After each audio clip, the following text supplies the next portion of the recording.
I mentioned the other day, the 11th to be precise, that it was my 11th anniversary on radio.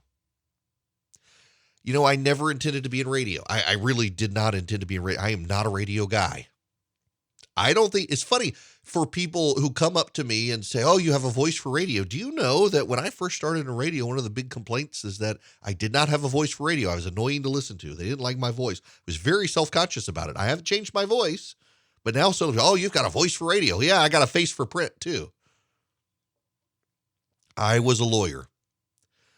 I practiced law for 5-6 years in Macon, Georgia, went to Mercer University Law School, really didn't want to practice law. I wanted to go to Washington, D.C. I went to law school because then Congressman, future Senator Saxby Chambliss told me it was the MBA for politics. You want to go into politics in Washington, go to law school. So I did.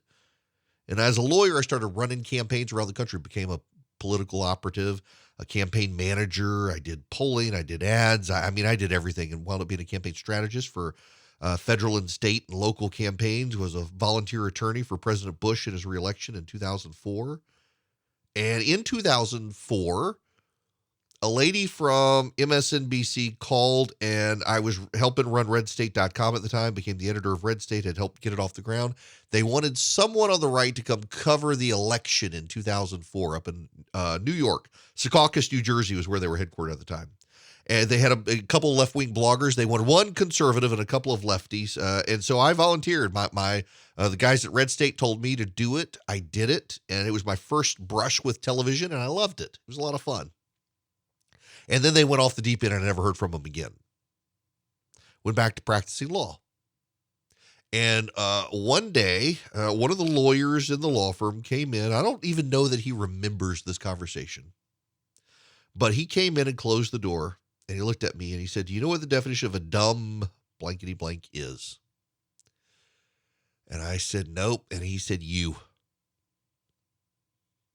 And he looked at me and he said, "You do not like practicing law. You need to find a way to go do politics." So I started looking. It was the swift kick in the rear that I needed.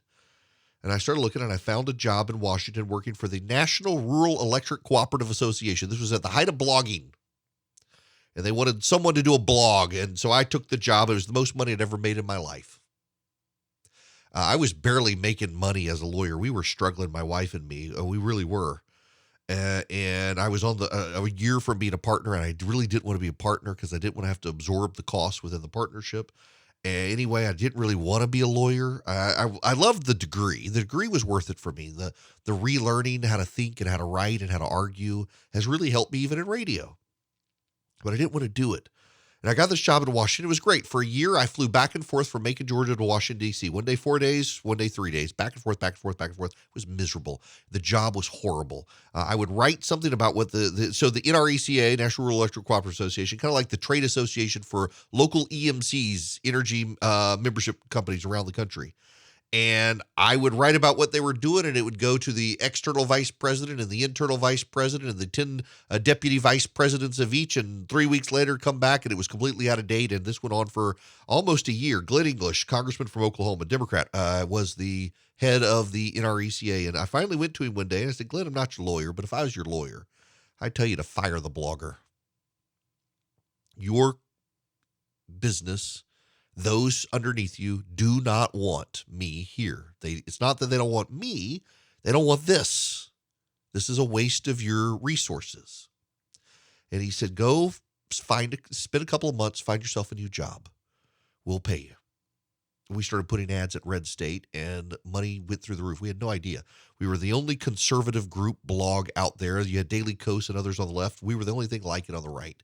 We're making money hand over fist. Republicans controlled Congress. We were going great. And then the election in 2006 happened, and it wiped us out. Money went to zero. Nobody wanted to put ads on a site of a Republican group blog, conservative blog, when they didn't run Congress anymore, and the money went away. And I got fired on the same day my wife was given 6 months to live. And it turns out I was fired, but she was misdiagnosed, thank God. Week before Christmas, no less. And a few days later, after we had realized she had been misdiagnosed, a group in Washington called and they wanted to buy Red State. And so I wound up getting a 3-year deal with them, and it lasted for 10 years. Now, along the way, a lady at CNN called. There's the lady who had called from MSNBC, and I guess I said she called from MSNBC. She really didn't. They sent an email. This time she called and she says, "My name is Michelle. You don't know me, but I was in charge of getting you at MSNBC back in 2004. I am now at CNN working with John King on a new TV show, and we would love to have you at CNN as a political contributor." And what was so funny about this is my wife and I had decided, given her health, she wasn't going to die after this thing in 2006, but by 2009 when this happened, I hadn't had a pay raise from this new company that bought Red State. I hadn't had a pay raise at all. They bought it at the beginning of 2007. We were living on my wife's insurance plan. She was the assistant to the president of my alma mater, Mercer University, and he had become the chancellor. She was still with him, and she was ready to stay home with the kids because she did have health problems, and she wanted to be with the kids. And I was like, all right. So I will go get an application to sell suits at Dillard's. I can go work at night at Dillard's, and I can make enough money to offset the loss of insurance because I couldn't get insurance with the folks in Washington because I was in Atlanta and they were in D.C., and their insurance, you had to be in D.C., otherwise you were out of network, and so it was super expensive.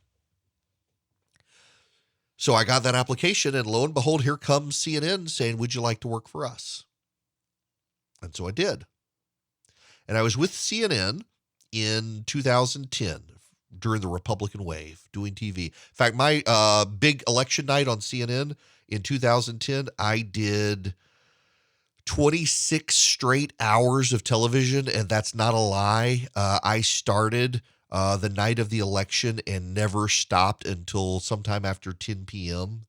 The next night on Anderson Cooper's show, when the Jim Walton, who was the head of CNN at the time, happened to call up to New York and say, "Why is this guy still on?" And they finally took me off. I was punch drunk by then. I'd had like an hour to eat in those 26 hours, but it was so much fun. I loved it. I genuinely loved it. And while all of that was happening, I got a call from a guy named Greg Mosheri on behalf of Cox Media Group because while all of that was going on, down here in Macon, the local talk show host got arrested in a crack house. He claimed he was making a music label with some guys. They were using drugs. He got arrested. They needed someone to fill in. And I had been on a couple of times talking about elections. And they asked, "Would you fill in for this guy for a day while we get all this sorted out?" And I said, "Sure." So I went in, I filled in for the guy for a day. I'd never done talk radio before except one time. One single day I filled in the day after Christmas back in, I guess, 2004, 2005 for then Kenny Burgamy, who was the voice of Middle Georgia for years. He had stepped away. This guy had come in, and now this guy was in jail, and I was there for a day. It became the rest of the week. And then it became 3 months because he got fired and they didn't have anybody. I was like, sure, I'm enjoying it. It's miserable. I'm not a morning person, 6 a.m. to 9 a.m.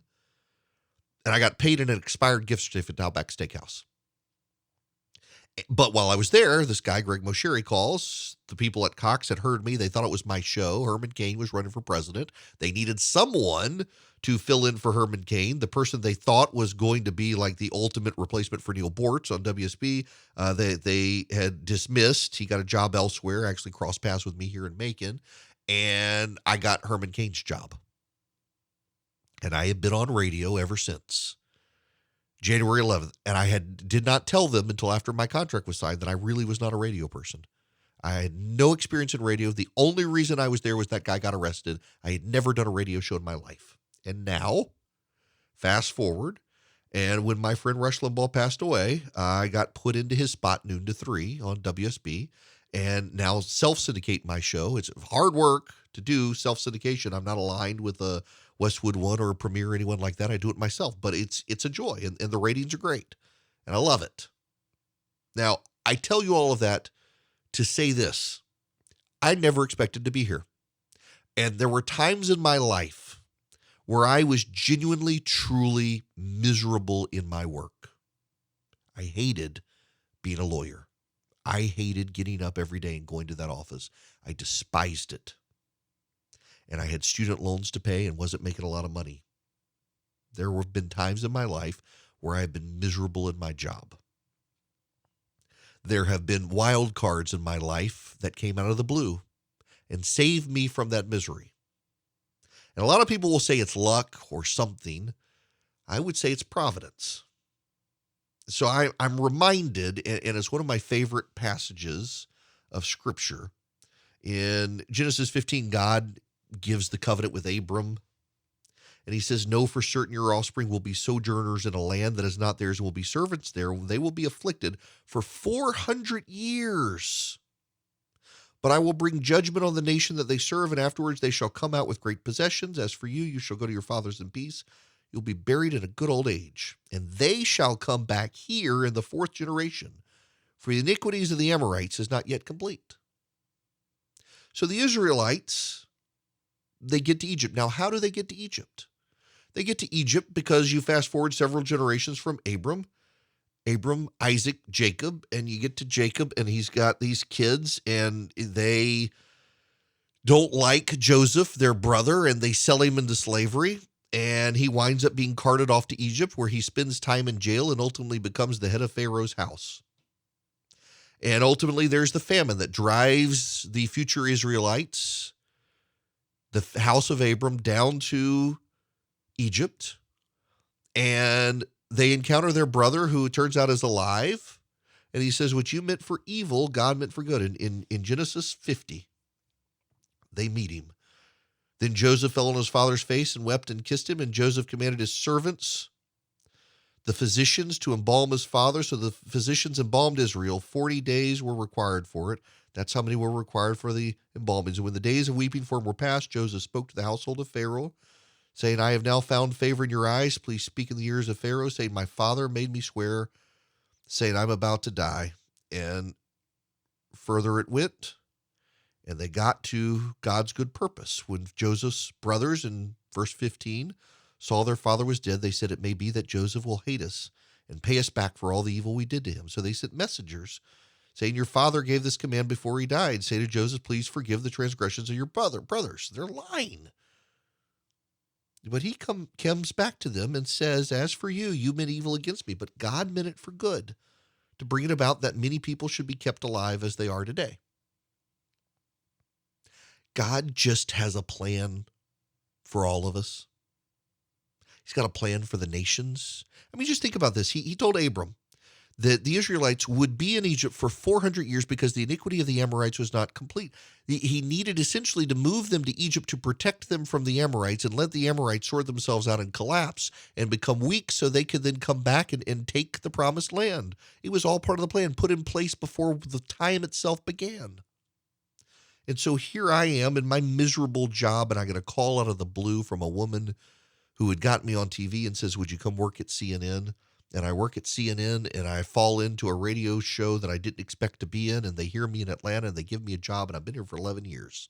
And along that way, my wife is misdiagnosed and told she's got 6 months to live the week before Christmas, and you fast forward 10 years from 2006 to 2016, and the same people who realized she had been misdiagnosed call and say, you know what, we actually think you might have lung cancer, and she does. There's no cure for it, but because they caught it early through that misdiagnosis 10 years earlier, they're able to keep it from spreading right now with a special medicine. God's got a plan. It may not be the one you want. It may not be the one you expect. You may be miserable where you are right now, but sometimes, the Israelites were miserable in Egypt. They were there for 400 years, and God said it's for their own good. I'm keeping them there because of the Amorites, but I'll bring them back out.